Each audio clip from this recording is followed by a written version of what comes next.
Halo semuanya, kembali lagi di channel YouTube saya. Pada kesempatan kali ini, perkenalan diri dulu. Perkenalkan, nama saya Jonathan Aprilianto Wenanta dari Prodi Sistem Informasi Untar dengan nomor NIM 825200014. Pada kesempatan kali ini saya akan mempresentasikan tugas remedial OBP saya. Oke, kita langsung mulai saja. Nah, OBP yang akan saya jelaskan pada malam ini, pada hari ini adalah mengenai encapsulation, inheritance, polymorphism, public, private, and protected, dan konstruktor. Oke, kita langsung mulai ke materi yang pertama, yaitu encapsulation.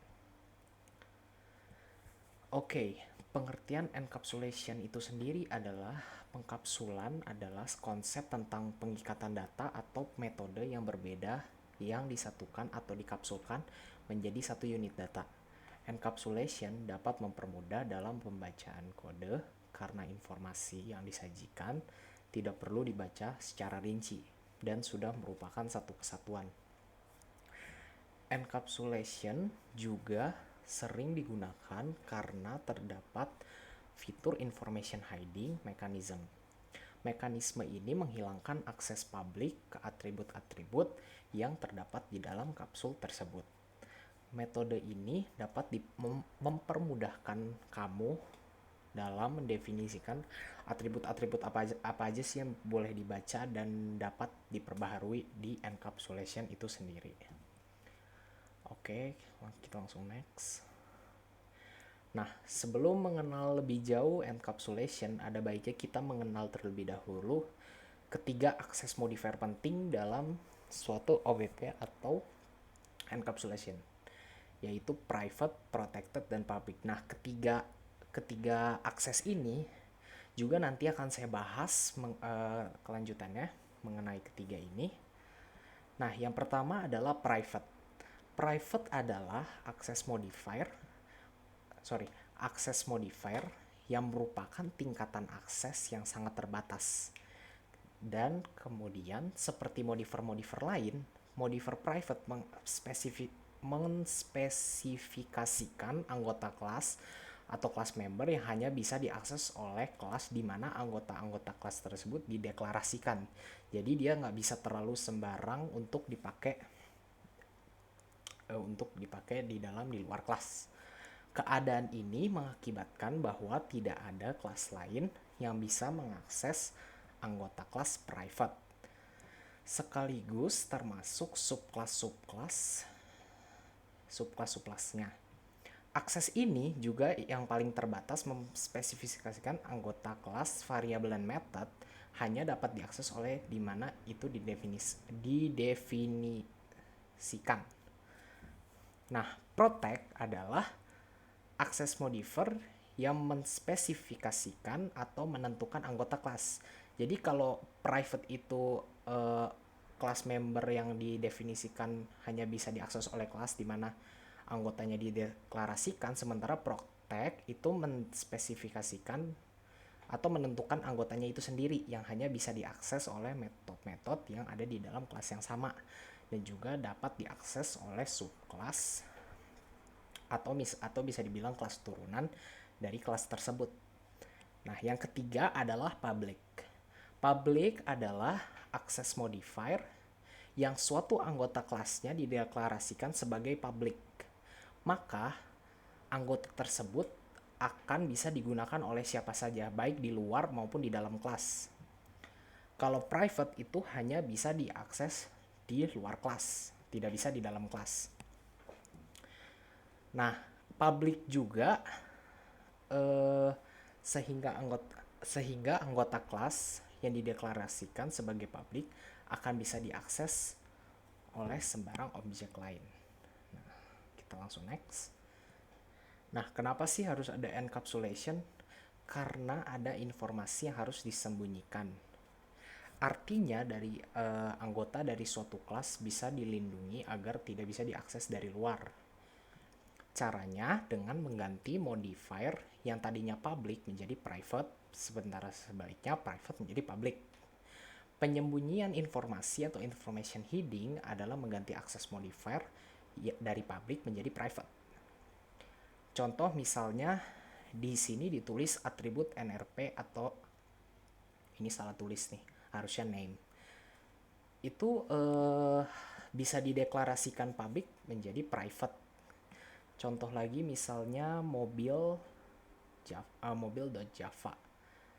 yang tadinya dideklarasikan menjadi public menjadi private. Nah, apa sih keuntungan dari encapsulation? Yang pertama yang tadi sudah saya bilang yaitu menyembunyikan data. Pengguna di encapsulation tidak akan tahu tentang penerapan dalam kelas. Tidak akan terlihat bagi pengguna bahwa bagaimana kelas menyimpan nilai dalam variabel. Dia hanya tahu bahwa kita menyampaikan nilai ke metode setter dan variabel inisialisasi dengan nilai itu sendiri. Nah, yang kedua yaitu peningkatan fleksibilitas. Kita bisa membuat variabel kelas sebagai read only atau write only tergantung kebutuhan kita. Jika kita ingin membuat misalnya variabel read only seperti dengan metode setter, kita bisa mengset sebagai set name buka kurung tutup kurung. Kalau misalnya set name, lalu kita membuat misalnya umur, kita langsung set ke set age. Tapi harus ada tutup kurung, buka kurung, tutup kurung, dan koma dari program. Jadi kita tahu jika kita ingin membuat variabel sebagai write only, maka kita harus menghilangkan dan mendapatkan metode seperti misalnya contoh get name, get age, dan lain-lain dari program. Nah, yang ketiga adalah reusability. Encapsulation juga meningkatkan kegunaan dan mudah berubah dengan persyaratan-persyaratan baru. Uji kode lebih mudah, kode encapsulation akan lebih mudah diuji untuk pengajuan unit. Nah, ini adalah salah satu bagian penting dari encapsulation, yaitu method get dan method set. Method setter dan getter ini adalah bagian dari encapsulation, adalah dua metode yang tugasnya untuk mengambil dan mengisi data ke dalam objek. Nah, di sini sudah ada contoh. Ini adalah contoh public method setter, yaitu metode diisi dengan set username. Nah, terus ditutup dengan dibuka dengan string username tutup kurung. Dan kalau misalnya method getter itu adalah diawali dengan get oleh metode misalnya username u-nya gede. Nah, perbedaan metode get dan method setter ini terletak pada nilai kembalian parameter dan isi metodenya. Method setter tidak memiliki nilai kembalian void atau bisa dibilang kosong, karena tugasnya untuk mengisi data ke dalam atribut. Sedangkan method getter memiliki nilai kembalian sesuai dengan tipe data yang akan diambil. Nah, nama method get dan method setter, method get dan method set lah gitu, harus diawali dengan set untuk setter, get untuk getter. Sebenarnya bisa aja sih. Dan kalau misalnya ada yang nanya, boleh nggak method get atau method set ini didefinisikan dalam bahasa Indonesia atau digunakan sebagai bahasa Indonesia? Misalnya method get itu diisi oleh ambil, method set oleh isi. Sebenarnya sih boleh-boleh aja. Cuma ini tidak dianjurkan, karena jika kita nanti bekerja dengan tim yang lain akan kesulitan, apalagi dalam tim tersebut menggunakan bahasa Inggris. Jadi sebaiknya untuk method get dan method set ini digunakan sebagai diinisiasikan dalam bahasa Inggris gitu. Nah, ini adalah contoh program Java pada encapsulation. Nah, di sini saya akan memberikan contoh untuk misalnya mengisi person ID, nama dan umur. Taruhlah name dan age ya. Nah, pertama di sini kita memulai dengan package encapsulation. Kita langsung memasukkan public class, bebas mau public class metodenya apa. Ini di sini main. Setelah itu dia membuat public static void main, buka kurung string dan args. Nah, di sini contoh kita ingin membuat person dulu, jadi kita langsung tulis person rand sama dengan new person, jadi membuat person baru, membuat environment baru. Nah, terus kedua kita mengeset untuk umur nih. Nah, langsung kita ketikkan rand.set.age. Ini contoh di sini 19, bebas mau diisi apa aja. Nah, yang ketiga kita mengeset nama nih. Nah, langsung di set rand.set.name. Di sini dia menuliskan Dani Kusdinar. Nah, perlu diingat bahwa setiap penulisan codingan ini titik koma dan lain-lain itu sangat penting, jadi jangan sampai keliru ya teman-teman. Nah, yang ketiga ini dia membuat person ID untuk membuat personnya. Jadi yang semua ini akan terlihat di outputnya nanti. Jadi, nah setelah itu print in. Nah, di sini ditulis my name is plus rand get name. Nah, jadi dia untuk menambah dari getter name. Sementara untuk my age ini dia menambah untuk get age. Nah, sementara untuk ID dia menuliskan di situ my ID rand.get person ID. Get ini adalah getter, set adalah method setter tadi.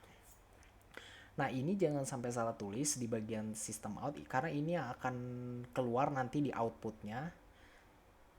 Ya. Nah, setelah itu dia membuat untuk bagian personnya nih. Nah, jadi kita di sini menuliskan package encapsulation. Kita memasukkan tadi public class-nya metode person tadi. Lalu kita masukkan private integer age, private string name, private string person ID.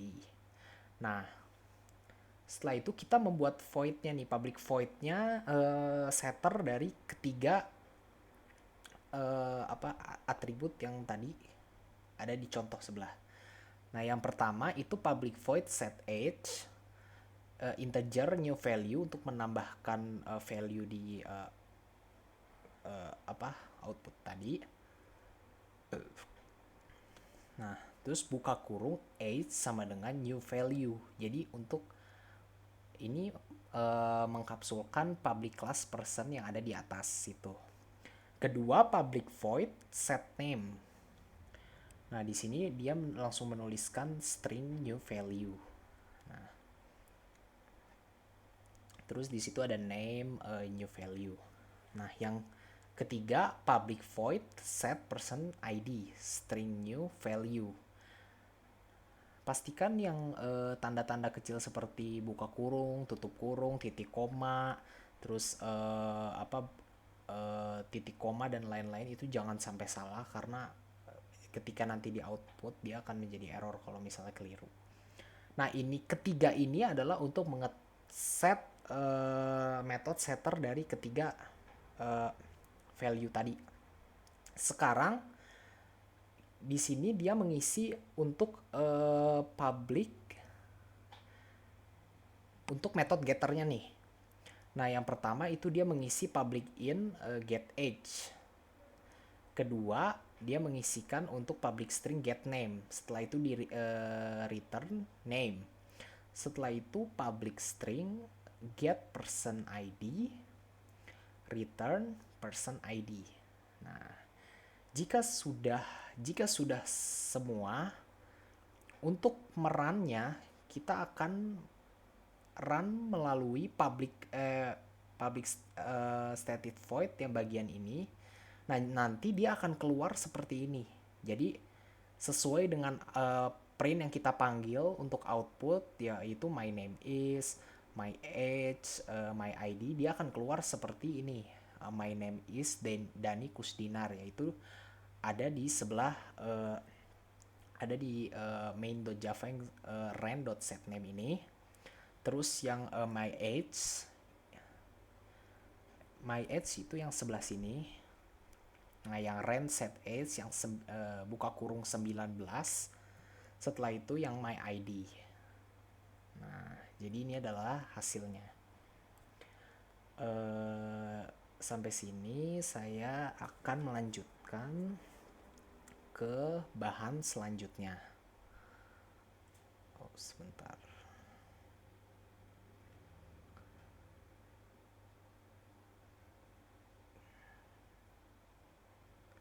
Oke.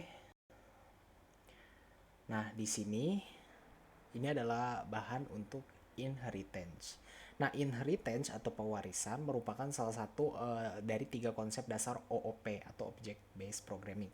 Konsep inheritance ini mengadopsi dunia real di mana suatu entitas atau objek dapat mempunyai entitas atau objek turunan. Dengan konsep inheritance, sebuah kelas dapat mempunyai kelas turunan. Suatu kelas yang mempunyai kelas turunan dinamakan parent class atau base class. Sedangkan kelas turunan itu sendiri seringkali disebut subclass atau child class.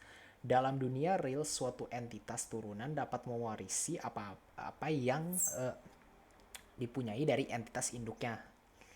Misalkan saja antara entitas bapak atau anak, atau ibu dengan kakak, adik dengan kakek dengan nenek, seperti itu. Entitas anak ini dapat mewarisi apa-apa yang dipunyai oleh entitas bapaknya. Demikian juga konsep inheritance. Suatu subclass dapat mewarisi apa-apa yang dipunyai oleh parent class. Inilah yang terpenting dari konsep inheritance. Karena dalam suatu subclass dapat mewarisi apa yang dipunyai parent class-nya. Nah, jenis inheritance pada Java, pertama ada superclass. Superclass adalah kelas yang mewariskan fitur disebut sebagai superclass atau parent class. Subclass, yang kedua adalah subclass. Subclass adalah kelas yang mewarisi isi kelas lainnya disebut sebagai subclass atau derived class, extended class atau class child. Subclass bisa menambahkan file dan metodenya sendiri sebagai tambahan untuk file atau metode dari superclass.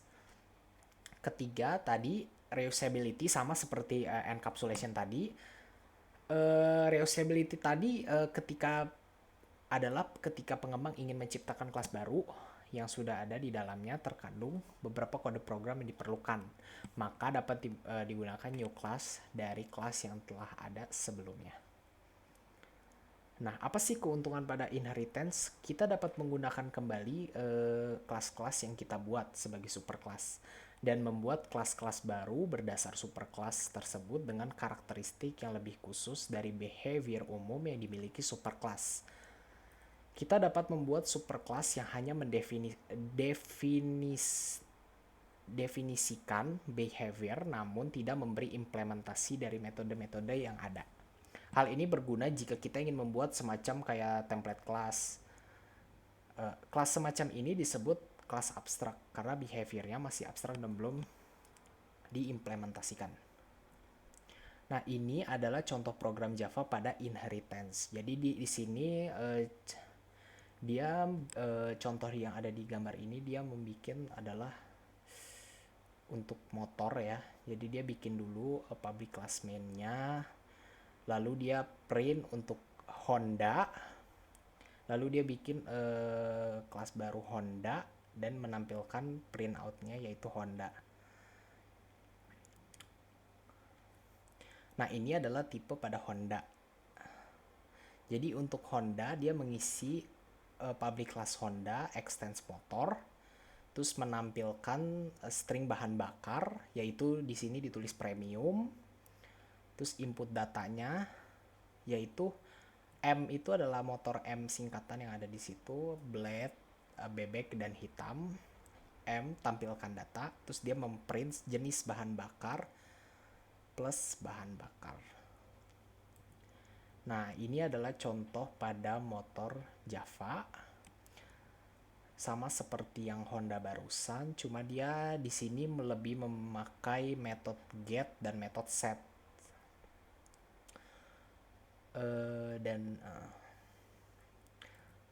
Nah, ini adalah contoh program Yamaha.java dan nah di sini program Yamaha-nya. Nah, jika sudah seperti ini, outputnya akan seperti ini. Jadi Honda dengan merek motor blade, jenis motor bebek, warna motor hitam, jenis bahan bakar premium. Yamaha merek motor Mio, jenis motor matic, warna motor putih, jenis bahan bakar premium. Lanjut kita ke materi ketiga, yaitu polymorphism. Polymorphism adalah konsep di mana suatu objek yang berbeda-beda dapat diakses melalui interface yang sama. Sebuah objek yang polymorphic yang beradaptasi dengan metode apapun yang diimplementasikan pada objek tersebut. Dan setiap kelas memiliki interpretasinya sendiri terhadap interface-nya. Nah, penerapan polymorphism juga dapat diartikan sebagai teknik programming yang mengarahkan kamu untuk memprogram secara general daripada secara spesifik. Contohnya misalnya kita mengambil 3 kelas berbeda, yaitu kelinci, kucing, sapi, di mana ketiga kelas tersebut merupakan turunan dari hewan. Nah, jenis-jenis polymorphism pada Java yaitu adalah yang pertama static polymorphism atau polymorphisme statis. Yang kedua adalah dynamic polymorphism yang bisa disebut polymorphisme dinamis. Nah, yang pertama static polymorphism. Polymorphisme statis adalah polymorphisme yang dipamerkan pada waktu kompilasi. Nah, sebagai contoh, objek karyawan memiliki 2 metode cetak. Satu mengambil nomor argumen dan satu mengambil string awalan yang ditampilkan dengan data karyawan. Dengan adanya antarmuka ini, ketika metode print dipanggil tanpa argumen, compiler yang melihat argumen fungsi tahu fungsi mana yang harus dipanggil dan ia menghasilkan kode objek yang sesuai. Nah, yang kedua yaitu dynamic polymorphism. Polymorphisme dinamis adalah polymorphisme yang ada saat runtime. Di sini compiler Java tidak mengerti metode mana yang dipanggil pada waktu kompilasi. Hanya JVM yang memutuskan metode mana yang dipanggil saat runtime. Metode overloading dan metode overriding menggunakan metode instan adalah contoh untuk polymorphisme dinamis. Sebagai contoh, pertimbangkan aja aplikasi yang membuat cerita bersambung dan menghapus cerita bersambung, jenis dokumen yang berbeda. Nah, ini adalah contoh program polymorphisme pada Java. Di sini dia membuat program suara hewan dalam polymorphism nih. Jadi dia masukkan public class-nya suara hewan. Di sini dia mengambil objeknya itu hewan, kuda, kucing, dan ayam. Nah, ini adalah pembuatan untuk hewan.java. Nah, jadi di sini dia hanya mengisi public class hewan, public void suara, dan menampilkan hewan bersuara. Nah, ini untuk ayam dan kucing Java. Ini adalah program codingnya. Nah, untuk ayam dia memprint ayam berkokok, sementara untuk kucing dia memprint untuk output kucing, yaitu suara kucing mengeong. Nah, kuda juga seperti itu, sebagai kuda mengikik. Nah, nanti hasil outputnya dia akan seperti ini. Jadi melalui hewan bersuara, terus kuda mengkikik, kucing mengeong, dan ayam berkokok. Jadi seperti itu. Nah, yang keempat yaitu public, private. Materi keempat adalah public, private, dan protect Java. Nah, di sini sebentar ya. Nah, modifier public, protect, dan modifier private itu bisa modifier public itu bisa diakses di kelas, package, subclass, dan world. Sementara protected juga bisa diakses melalui kelas, package, subclass, dan tapi dia tidak bisa di world. Nah, untuk no modifier dia bisa diakses di kelas dan package, tapi dia tidak bisa diakses di subclass dan world. Sementara untuk private dia hanya bisa di subclass, diakses di kelas, sementara di package, subclass, dan world dia tidak bisa diakses. Oke. Nah, oke, sebentar.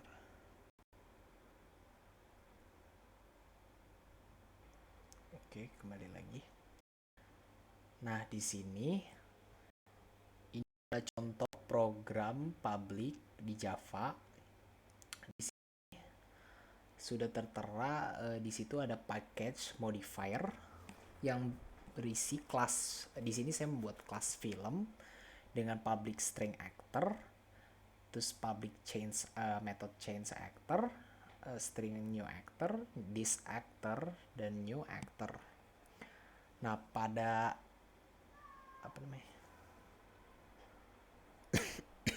modifier private, aduh, salah, sebentar. Nah, sebentar. Nah, ini adalah contoh public di Java. Nah, di sini sudah tertera yang bagian pertama sini, yaitu package modifier. Saya membuat kelas film dengan public string actor. Nah, buat atribut film dengan metode change actor. Nah, kedua member tersebut kita berikan modifier public. Jadi kedua ini diberikan modifier public, artinya mereka bisa diakses kemana saja. Kalau private dia tidak bisa diakses, kembali lagi. Namun kelas film tidak bisa kelas film tidak bisa diberikan, bagian sini tidak bisa diberikan modifier. Maka yang akan terjadi adalah kelas tersebut tidak akan bisa diimpor atau diakses dari luar package. Nah, kelas film ini juga berada dalam package modifier. Lalu kita akan coba akses dari default package, maka yang akan terjadi akan error seperti gambar di atas. Bagaimana solusinya agar dia bisa akses dari luar package? Kita harus menambahkan modifier public ke dalam kelas film. Nah, maka error akan menghilang, jadi akan bisa diimpor dari package manapun, seperti bagian sini. Jadi dia akan menambahkan package modifier sebelah sini. Nah, ini adalah contoh coding pada private di Java. Nah, perlu kalian ketahui bahwa modifier private tidak bisa diberikan pada kelas. Jadi dia akan berbeda sendiri. Jadi dia di sini tidak ada kelas apapun. Modifier private hanya bisa diberikan pada member class. Nah, ini adalah contoh coding protect pada Java. Nah, di bagian sini saya membuat akses pada variabel untuk protect in actor dan akses terdasar terhadap metode saya berikan protect string get actor lalu return actor. Pada contoh di atas variabel actor dan metode get actor hanya dapat diakses oleh metode internal kelas dan subclass dari kelas film. Jadi itu adalah contoh dari ketiga coding public, protect, dan private.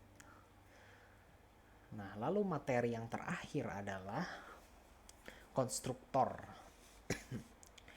Konstruktor merupakan suatu metode yang akan memberikan nilai awal pada suatu objek dibuat. Pada saat program dijalankan, konstruktor akan langsung memberikan nilai awal pada perintah new membuat suatu objek. Ciri-ciri konstruktor apa sih pada program Java? Yang pertama yaitu nama konstruktor sama dengan nama kelas. Yang kedua, tidak ada return type yang diberikan ke dalam konstruktor signature. Ketiga, tidak ada return statement di dalam tubuh konstruktor. Jenis-jenis konstruktor Sorry, ini ada 3 typo di situ. Ada 3, yaitu yang pertama default. Sebenarnya default sama no arc constructor tuh hampir sama, 11-12. Lalu yang ketiga itu parameter konstruktor. Nah, apa sih eh, ketiga arti ini? Nah, default adalah kelas yang akan didefinisikan apapun di dalam kelas. Maka Java akan otomatis membuatkan satu untuk Anda secara default. Jadi cuman satu kelas aja. Sementara untuk no arts konstruktor itu adalah konstruktor yang tidak memiliki parameter dikenal sebagai konstruktor default. Jika kita tidak mendefinisikan konstruktor di kelas, maka compiler membuat konstruktor default atau tanpa argumen. Sementara kalau parameter yaitu konstruktor yang memiliki parameter disebut konstruktor berparameter. Jika kita ingin menginisialisasikan bidang kelas dengan nilai kita sendiri, maka kita menggunakan konstruktor berparameter. Nah, ini adalah contoh program tanpa parameter. Nah, jadi pastikan kalian memberikan modifier public kepada konstruktor nih. Jadi di package ini kalian ganti menjadi konstruktor. Karena untuk membuat konstruktornya. Karena dia akan dieksekusi saat pembuatan objek. Nah, di sini, nah ini yang dimaksud dengan konstruktor, eksekusi metode konstruktor. Jika di run, dia akan keluar seperti ini. Oke. Nah, yang kedua adalah contoh parameter konstruktor in Java. Nah, di sini terlihat variabel luar string programming. Di sini contoh Java dan int angka 77. Nah, ini adalah konstruktor dengan 2 parameter. Di sini contoh dia membuat programming underscore baru dan integer angka underscore baru. Nah, di sini kita membuat untuk objek pertama, objek kedua, serta mencetak nilai dari objek pertama dan objek kedua. Ini salah typo nih. Nah, untuk objek pertama, di sini dia menuliskan masukan kelasnya tutorial underscore dasar. Karena ini data pertama, jadi ditulis data pertama. Di sini dia menuliskan Swift 700, yaitu Swift ini adalah programmingnya, 700 adalah angka barunya. Sementara untuk objek kedua, di sini dia sama seperti objek pertama, cuman dia menuliskan di sini untuk yang kedua yaitu untuk programmingnya C++ dan integer angka barunya adalah 457. Nah, yang selanjutnya adalah ini untuk mencetak nilai dari objek pertama sekaligus juga untuk ngeprint out untuk output. Yang untuk pertama dia menuliskan untuk memprint output pertama yaitu data sama dengan sebanyak 5 kali, data pertama sama dengan 5 kali juga. Nah, terus ini dia untuk memprint output data programming yang ada di sebelah sini Java. Nah, setelah itu system out print in data 1 angka, yaitu integer pada angkanya. Ya. Setelah itu adalah mencetak, salah lagi, anjrit. Sabar, potong dulu deh.